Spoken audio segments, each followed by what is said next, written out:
Boleh mengancung dengan baju telung pusan. Bulan Ramadan kan sama dan budaya, bukanlah bulan melele penggat makanan. Melele macam hidangan watai tak buka, supon urapah limang lalai pebulit tepung pegat kuih bah rorom teman buka puasa, supon urapah limang lalai takrut bah timan temayang hansep teman uku degeja mita kangge blabah jo si tempo ada ngan timpan tapi ngan bengkang mi kacang cindoi pihikana, tapi ngan bengkang mi kacang cindoi pihikana.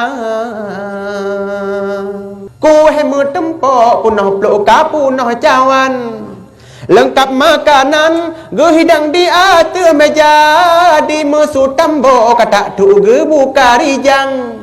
Lengkap makanan gu cukai gu demi raba, letak gu bajau kue prun pika habis tarik terawih pikahan pulam sembahyang isya. Letak gu bajau kue prun pika habis tarik terawih pikahan pulam sembahyang isya.